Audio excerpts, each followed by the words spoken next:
आकाशवाणी नांदेड केंद्राचे कार्यक्रम ऐकणारे आमचे सर्व रसिक श्रोते हो, आपल्या सर्वांना नम्रता वावळेचा सस्नेह नमस्कार. श्रोते हो, आकाशवाणी नांदेड केंद्रावरून आजपर्यंत आपण विविध मुलाखती ऐकलेल्या आहेत आणि या मुलाखतींच्या आधारे कधी आपण शेतीविषयी माहिती, कधी आपण डॉक्टरांच्या वेगवेगळ्या आजारांवर चर्चा ऐकलेली आहे. तज्ञ डॉक्टर त्या आजारांचं निदान करून किंवा तो आजार का होतो आणि होण्यामागची कारणे काय आहेत आणि त्यावर प्रतिबंधात्मक उपचार प्रणाली काय असली पाहिजे याविषयी आपल्याला सविस्तर अशी माहिती देत असतात.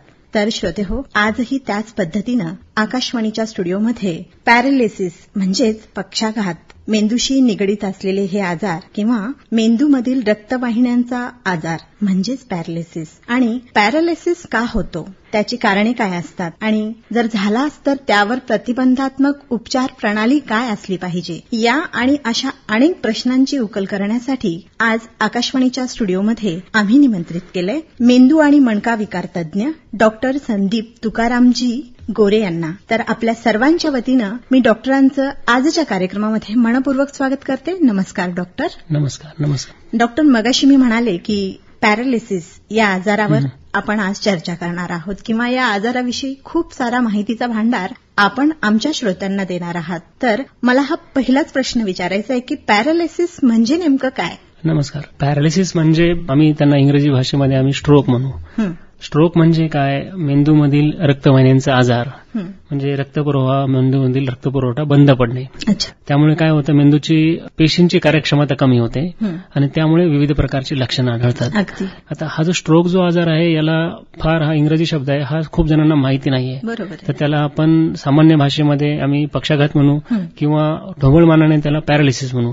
तर स्ट्रोकचा पॅरालिसिस हा एक प्रकार असतो, परंतु पॅरालिसिस हा शब्द एवढा प्रचलित आहे, सगळ्यांच्या जनमनामध्ये पॅरालिसिस म्हणजे मेंदूचा आजार असं सांगितलेलं आहे आणि त्या निमित्तानेच आपण आता थोडंसं पुढे स्ट्रोक म्हणजे पॅरालिसिस काही वेळासाठी थोडंसं पकडून आपण पुढे चर्चा केलं तर थोडंसं संबोधित करूया आपण त्यांना. सर, आपण सांगितलं की पक्षाघात किंवा पॅरालिसिस किंवा स्ट्रोक हा सगळा एकच आजार आहे. या प्रत्येकाचे ऋणानुबंध एकमेकांशी जुळलेले आहेत. बरोबर. निश्चितच. मग सर, पॅरालिसिस किंवा स्ट्रोक म्हणजे नेमकं काय याविषयी आपण आम्हाला सांगावं. स्ट्रोक म्हणजे जसं आपण सामान्य भाषेत जसं म्हणूया हार्ट अटॅक म्हणतो आपण. हार्ट अटॅक म्हणजे काय असतं की हृदयाची पेशी रक्तवाहिनी बंद पडली, तसं मेंदूची रक्तवाहिनी बंद पडली तर हा मेंदूचा अटॅक झाला.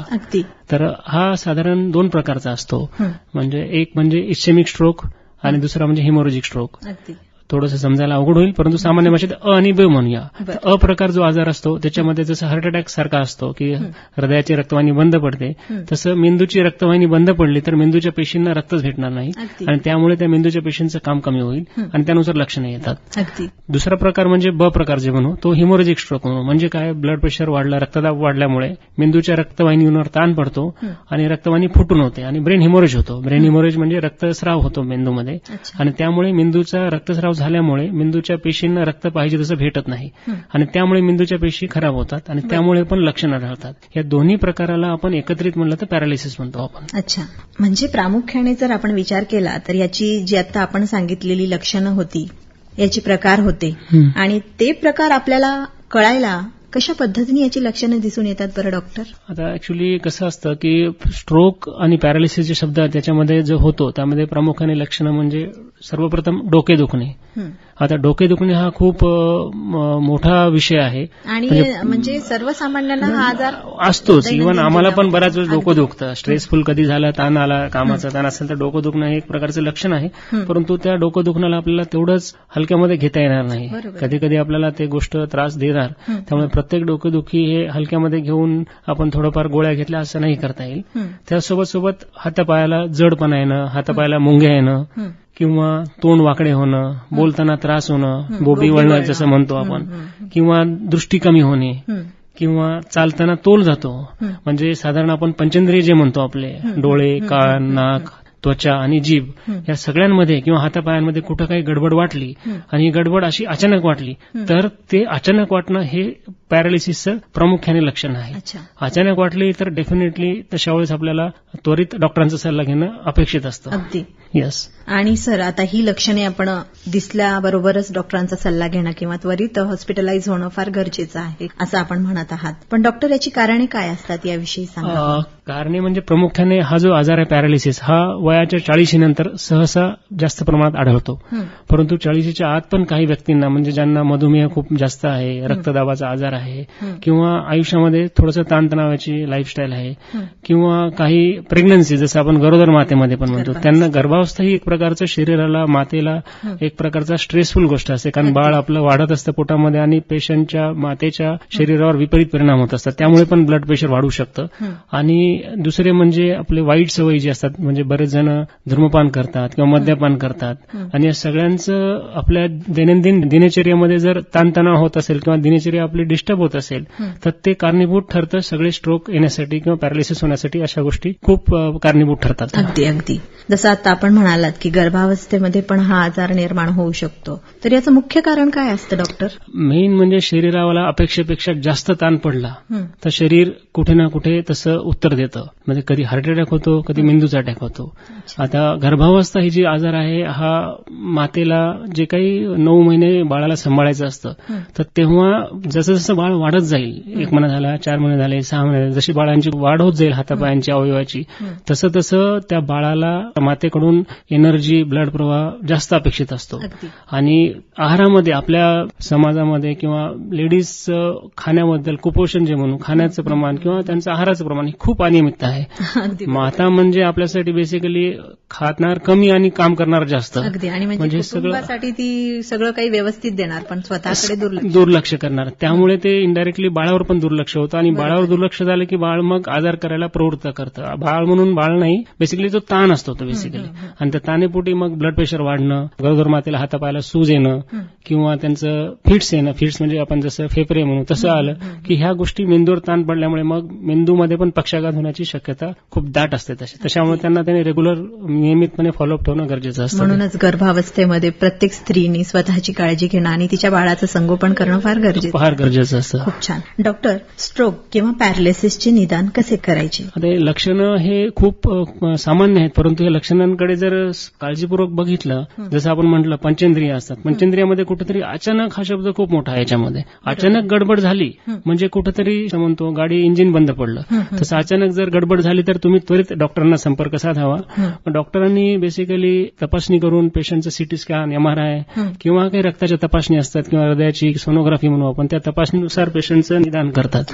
आणि त्या निदानानुसार मग जो कोणत्या प्रकारचा स्ट्रोक पॅरालिसिस आपण प्रकार म्हणतो त्यानुसार लगेच आपल्याला ट्रीटमेंट करायला पण थोडंसं सुलभ होतं. हॉस्पिटलमध्ये झाला तर आम्हाला चांगलं वाटतं की आम्ही लगेच ट्रीटमेंट देऊ शकतो, पण बरेच पेशंट्स हे खूप लेट येतात, म्हणजे 4 तासाच्या 5 तासानंतर येतात. मग तशामध्ये बऱ्याच गोष्टी ऑलरेडी आजाराचं स्वरूप वाढल्यामुळे आम्हाला थोडंसं कंट्रोल करायला अवघड जात असतं. आणि मग त्याच्यावर उपचार करण्यासाठी पण विलंब झाला म्हणजे निश्चितच तो आजार विलंब झाला म्हणजे ट्रीटमेंटला विलंब होतो आणि रिझल्ट्सला पण विलंब होतो. आणि या आजारामध्ये, पॅरालिसिस या आजारामध्ये डॉक्टर, जसं की एका रुग्णाला म्हणजे अर्धांगवायू होणं किंवा त्याचे प्रत्येक बॉडीचे पार्ट्स निकामी होणं, हे कशामुळे होतं डॉक्टर? बेसिकली त्या भागाचं मेंदूचं काम, आता शरीराने, परमेश्वराने आपल्या मेंदूला अशी एक ताकद दिलेली आहे की ते ताकद आपण सगळं शरीर कंट्रोल करतं. परंतु दुसरा एक देवाने एकही गोष्ट अशी ठेवली की त्यांच्याकडे ठेवली असं म्हणू आपण, की मेंदूचा काही भाग एकदा निकामी झाला तर तो पूर्ववत होत नाही. त्याचाच अर्थ पॅरालिसिसचे काही पेशंट 3 महिन्याने चांगले का होतात, काही पेशंटला वर्ष लागतं, काही पेशंट होतच नाही. याचा अर्थ असा आहे की ज्या काही पेशी मेंदूच्या खराब झालेल्या असतात त्यांच्या सोडून आजूबाजूच्या पेशींनी जर ते काम केलं तरच मग पॅरालिसिस रिकव्हर होतो. आपली ट्रीटमेंटची उपचार पद्धती आहे म्हणजे तो जो डॅमेज झालेला भाग आहे तो वाढू नये, कारण जो वाढला जेव्हा कमी असेल आणि आजूबाजूच्या पेशी चांगल्या असेल तर तो नक्कीच पेशंट रिकव्हर व्हायला लवकर मदत मिळते, 2-3 महिन्यामध्ये मिळतात. स्ट्रोकचा उपचार कसा असतो? निदान झाल्यानंतर 2च गोल ऑफ ट्रीटमेंट असतात आमच्या डॉक्टर म्हणून. एक म्हणजे जे काही रक्तपुरवठा बंद पडलाय तो सुरळीत करणे, लवकरात लवकर सुरळीत करणे, आणि दुसरं म्हणजे जो काही ऑलरेडी डॅमेज झालेला आहे, म्हणजे मेंदूवर जो काही दाब आलेला आहे तो दाब कमी करणं. आता पहिल्या प्रकारामध्ये एक विशिष्ट प्रकारचे इंजेक्शन्स असतात, रक्तपातळकाचे इंजेक्शन्स असतात, औषधी असतात, जेणेकरून ते रक्ताची गाठ जी बंद पडलेली ब्लॉकेज असतात रक्तवाहिनीमध्ये ते क्लिअर होण्यासाठी इंजेक्शन्स असतात किंवा औषधी असतात. किंवा दुसरं म्हणजे जर आजार आवाक्याच्या बाहेर जात असेल किंवा रक्ताची गाठ होऊन हिमोरेज झाला असेल तर तशावर ऑपरेशन करून ते गाठ काढणं, हा एक प्रकारचा ट्रीटमेंटचा पद्धत असतो. त्याच्यामध्ये आपण न्यूरो सर्जरी म्हणू किंवा ऑपरेशनचा प्रकार म्हणू आपण. पण डॉक्टर, आता इथे एक प्रश्न विचारावासा वाटतोय की पॅरालिसिस आणि ब्लड प्रेशर किंवा मधुमेह आपण आता म्हणालात, जर मधुमेह किंवा बीपी सारखे आजार असतील तरच हा आजार होऊ शकतो का? तसं असं सगळं एकदम बरोबर म्हणता येणार नाही. पॅरालिसिससाठी बीपी आणि मधुमेह कारणीभूत ठरतात.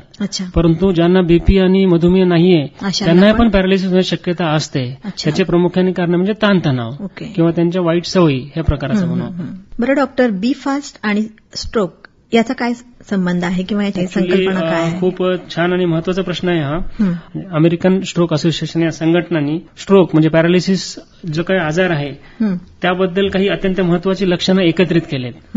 हे लक्षणं एकत्रित करण्याचा हा इंग्लिश वर्ड आहे. बी फास्ट म्हणजे BEFAST. तर प्रत्येक शब्दाला एक एक लक्षणं संग्रहित केलेली आहेत. ते लोकांना समजावे आणि ते लोकांनी समजून लगेच त्वरित डॉक्टरांकडे संपर्क साधावा हे एकत्रित करण्याचा मानस आहे. अगदी. तर बी फास्ट मध्ये काय म्हणू आपण की बी म्हणजे बॅलन्स म्हणजे पेशंटचा तोल जाणं. ई म्हणजे आईज म्हणजे डोळ्यांची दृष्टींची नजर कमी होणं. एफ म्हणजे फेस म्हणजे तोंड वाकडं होणं. ए म्हणजे आर्म विकनेस म्हणजे हातापायाची ताकद कमी होणं. एस म्हणजे स्पीच म्हणजे असं बोलणं, बोबडी वळणं किंवा जिभेचा तारतम्यता न राहणं. आणि टी म्हणजे टाइम टू अटॅक म्हणजे वेळ हा अमूल्य आहे. यामध्ये काय असतं की रक्तवाहिनी जर बंद पडली आणि असे लक्षणं जर पेशंटला कळाले, नातेवाईकांना कळाले आणि जर हा असा रुग्ण जर हॉस्पिटलमध्ये 4 ते 5 तासामध्ये दाखल झाला आणि त्याचं निदान जर झालं तर एक विशिष्ट प्रकारचं इंजेक्शन असतं. ते इंजेक्शन दिलं तर हे लक्षणं कम्प्लिटली बंद होऊन पेशंटचा स्ट्रोक किंवा पॅरालिसिस आजार पूर्णतः बरा होतो. म्हणून या 4 तासाला आम्ही खूप गोल्डन पिरियड म्हणजे सोनेरी क्षण म्हणतो आम्ही. परंतु बरेच पेशंट्स आपल्याकडे येत नाही, आपली दुर्दैवाची भाग आहे. पण जे पेशंट्स आले त्यांना आम्ही खूप प्रायोरिटी बेसिस आमच्यासाठी सगळ्यात महत्वाचं म्हणजे त्यावेळेस तो पेशंट असतो.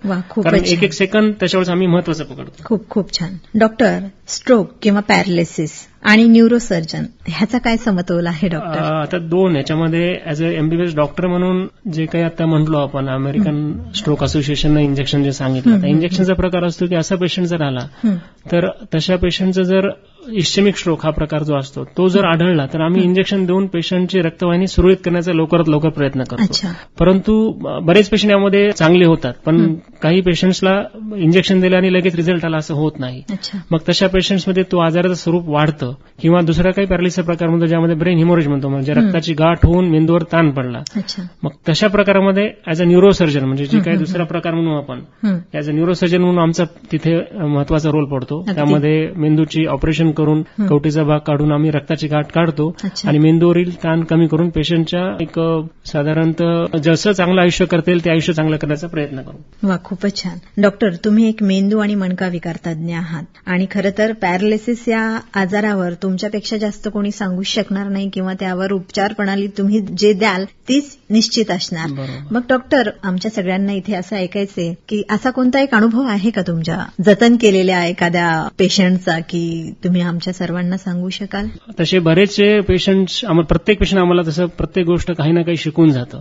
म्हणजे प्रत्येक नॉलेज आम्हाला हे पुस्तकी नॉलेज असं नाही. प्रत्येक पेशंट आम्हाला जाताना काही ना काही एक चांगला निरोप किंवा मेसेज देऊन जातं. आम्हाला प्रत्येक पेशंट शिकवतात बेसिकली. त्यातलाच एक अनुभव म्हणून एक नांदेड जिल्ह्यातलाच एक पेशंट होता. साधारण 20-22 वर्षाची महिला होती. डिलिव्हरी झाली त्यांची. डिलिव्हरी नंतर तिला अचानक तिसऱ्या दिवशी मेंदूमध्ये पक्षाघात झाला, जसं आम्ही ब्रेन हिमोरेज म्हणू. म्हणजे ब्लड प्रेशर वाढल्यामुळे मेंदूमध्ये रक्ताची गाठ झाली आणि पेशंट ऑलमोस्ट अनकॉन्शियस म्हणजे बेशुद्ध अवस्थेत होता. मग तिथल्या डॉक्टरनी लगेच आमच्याकडे शिफ्ट केलं. आम्ही त्यांचं त्वरित ऑपरेशन केलं. साधारण एक 25 दिवस पेशंट आमच्याकडे ऍडमिट होता. त्यामध्ये एक 15 दिवस हॉस्पिटलमध्ये व्हेंटिलेटरवर होता आणि शेवटच्या 10 दिवसामध्ये हळूहळू तिची प्रगती व्हायला लागली. सोबत बाळ पण होतं तिचं. बाळासाठी दुसरे आमच्या हॉस्पिटलचे दुसरे डिपार्टमेंट पण पाहत होते. म्हणजे टीमवर्कसाठी आम्ही खूप जोर लावून सगळे एक घर असल्यासारखं त्या पेशंटसाठी जोर लावून आम्ही वाचवण्याचा त्यांना प्रयत्न केला. खूपच छान. आमचा रोल बरोबर असतो, परंतु त्यामध्ये कधी परमेश्वर, कधी वेळ किंवा पेशंटचं नशीब ह्या पण तेवढ्याच गोष्टी कारणीभूत ठरतात. आणि त्या पेशंटसाठी आम्ही सगळ्या गोष्टी जुळून आल्या आणि पेशंट सुखरूपपणे 26व्या दिवशी घरी गेला. तो पेशंट आठवला की आम्हाला असं वाटतं की डेफिनेटली कुठेतरी परमेश्वर आहे आणि त्या तुमच्या रूपामध्ये आम्हाला पाहायला. बरेच जण म्हणतात डॉक्टर परमेश्वर आहे, पण माझं स्पष्ट म्हणणं आहे की डॉक्टर परमेश्वर नाही आहेत. आम्ही पण तुमच्यासारखी माणसं असतो. फक्त आम्हाला त्या आजाराचं नॉलेज आहे. ते नॉलेज इम्प्लिमेंट करून पेशंट कसं बरं करता येईल ते महत्वाचं आहे. कारण शेवटी आम्ही जेव्हा ट्रीटमेंट देतो तेव्हा आम्हाला पण 100% पेशंटला ट्रीटमेंट दिली हे वाटलं पाहिजे. त्यानुसारच आम्हाला 100% शांत झोप येईल. नाहीतर मग ते थोडंसं ट्रीटमेंट द्यायला पण आम्हाला थोडंसं सोपं जाणार नाही. खूपच छान डॉक्टर. म्हणजे खरं तर हा अनुभव सांगत आहात तुम्ही आणि निश्चितच म्हणजे मी ऐकताना पण एकदम अगदी अगदी सर. आणखीन एक प्रश्न विचारते. मगाशी आपण म्हणाला की मेंदूचे ऑपरेशन करून त्या रुग्णाला तुम्ही पूर्णपणे बरं करण्याचा प्रयत्न करता, तर अशा या स्ट्रोकमध्ये मेंदूचे ऑपरेशन कशा पद्धतीने तुम्ही करता बरं? त्याचे कसे प्रकार असतात? प्रामुख्याने काय, पेशंट जर लवकर आला तर त्याला आम्ही मेकॅनिकल थ्रम्बेक्टॉमी म्हणतो, म्हणजे रक्तवाहिनीमधले गाठ काढून टाकण्याचा प्रयत्न असतो. हा एक ऑपरेशनचा प्रकार असतो. आणि दुसरा म्हणजे ब्रेन हिमोरेज, जे पेशंटला रक्ताची गाठ झालेली असते, तर आम्ही पेशंटचं ऑपरेशन करून कवटीचा भाग काढून रक्ताची गाठ काढतो. तर बऱ्याच पेशंट्समध्ये 2 टप्प्यामध्ये ऑपरेशन करतो आम्ही. प्राथमिक टप्पा म्हणजे पेशंटचा जीव वाचवण्यासाठी, कारण पेशंट बेशुद्ध अवस्थेत असेल तर आम्ही मेंदूची रक्ताची गाठ काढतो आणि साधारण आपल्या एक हाताचा पंजा जेवढा आहे तेवढा भाग कवटीचा काढून ठेवतो. 2-3 महिन्यासाठी बाजूला ठेवून आम्ही स्वच्छ ठेवून देतो. आणि रक्ताची गाठ काढल्यानंतर मेंदू व्यवस्थित पूर्णपणे प्रगती झाली की 3 महिन्यानंतर आम्ही परत तो कवटीचा भाग पूर्ववत बसवतो. त्याला आम्ही सेकंड स्टेज ऑफ सर्जरी म्हणून क्रॅनिओप्लास्टी म्हणून म्हणतो. आणि मग तो कवटीचा भाग तुम्ही 3 महिन्यासाठी काढून ठेवणार? बरोबर. तर त्यावेळेस त्या रुग्णाची अवस्था काय असते? साधारणतः आम्ही म्हणजे कवटीचा भाग काढला म्हणजे मेंदू उघडा असतो असं काही नाही. आम्ही परत चमडी तिथे शिवून देतो. फक्त सुरुवातीला जे काही आपला डोक्याचा चमडीचा भाग असतो, स्किन म्हणू आपण, त्यामध्ये थोडंसं दिसण्यामध्ये थोडंसं पेशंटला त्रास होतो, म्हणजे खड्डा पडतो तिथे. 1-2 महिन्यानंतर जेव्हा खड्डा पडतो मग त्यानंतर आम्ही त्याला क्रॅनिओप्लास्टी म्हणजे परत ती पूर्ववत कवटी बसून पेशंटचा सुरळीत जसा चेहरा होता तसा सुरळीत करण्याचा प्रयत्न करतो. म्हणजे 3 महिने ते अंडर ऑब्झर्वेशन तुमच्याकडेच असतात? कवटी आमच्याकडे असतात. बरोबर आहे. आणि रुग्ण 3 महिने ऍडमिट नाही. रुग्ण जर व्यवस्थित झाला तर रुग्ण 15 दिवशी, 20 दिवशी, 25 दिवशी, जसा रिझल्ट आहे त्यानुसार. पेशंटला घरी झाल्यावर आम्ही काही त्यांना अडवाईस देतो की फक्त डोक्याला मार लागू देऊ नका त्या भागाला. तिथे मार लागला नाही म्हणजे बऱ्याच गोष्टी आम्ही जिंकल्यासारखं असतं. खूप छान. डॉक्टर, पॅरालिसिस किंवा स्ट्रोक नंतर कशा पद्धतीनं रुग्णाची काळजी घेतली पाहिजे याविषयी सांगावं. आता मेन म्हणजे काय, जे काही आजार झाला त्या आजारावर जर लक्ष केंद्रित केलं, म्हणजे बेसिकली नियमित आपण डॉक्टरांचा सल्ला घेणं, डॉक्टरांनी जे सांगितल्या गोळ्या औषधी प्रॉपरली त्या फॉलो करणं, मधुमेह, रक्तदाबाचं नियंत्रण करणं, आणि सगळ्यात महत्वाचं म्हणजे जे काही मेन आपल्या समाजामध्ये कारण आहे, आम्ही जे आढळतो की नशा म्हणजे स्मोकिंग आणि व्यसन म्हणतो आपण, हे बंद म्हणजे बंदच पाहिजे. कारण एक सुंदर आयुष्य जगायचं असेल किंवा निरोगी आयुष्य जगायचं असेल तर निश्चितच व्यसन टाळलं पाहिजे. आम्ही ओपीडीला जेव्हा पेशंट डिस्चार्ज होऊन जेव्हा सगळ्या आजारातून आम्ही जे काही कठीण काळ असतो 10-15 दिवस डेफिनेटली कठीण काळ असतो, त्या कठीण काळामध्ये पेशंटला जाणीव नसते, पण नातेवाईकांना आमची अटॅचमेंट आणि आमची जेव्हा कळतं, फॉलोअपला जेव्हा पेशंट आला आणि त्यातले 10 पैकी 7-8 पेशंट म्हणतात आम्ही दारू सोडली, आम्ही म्हणतो आमचं 70% काम झालं, फक्त 30% काम आहे गोळ्यांचं.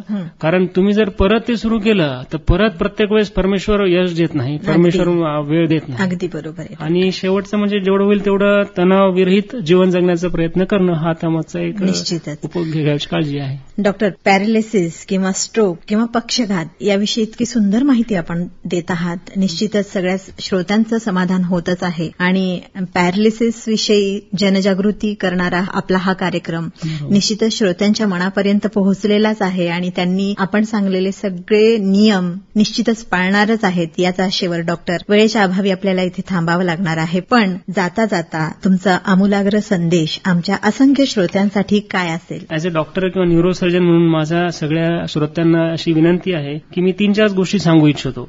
पहिली गोष्ट म्हणजे जे आता सांगितलं, बी फास्ट.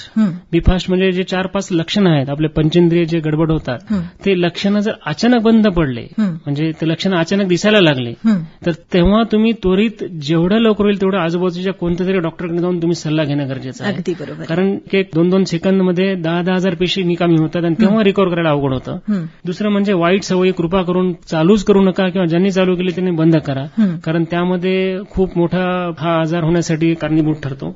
तिसरं म्हणजे जेवढं काही परमेश्वरानं आपल्याला आयुष्य दिलंय त्या आयुष्याला महत्व द्या, स्वच्छंदाने जगा, आनंदाने जगा, आणि जेवढं होईल तेवढं तणावविरहित जगण्याचा प्रयत्न करा. आणि चौथं म्हणजे लक्षात ठेवा, वेळ फार अमूल्य आहे, त्या वेळेला महत्व द्या.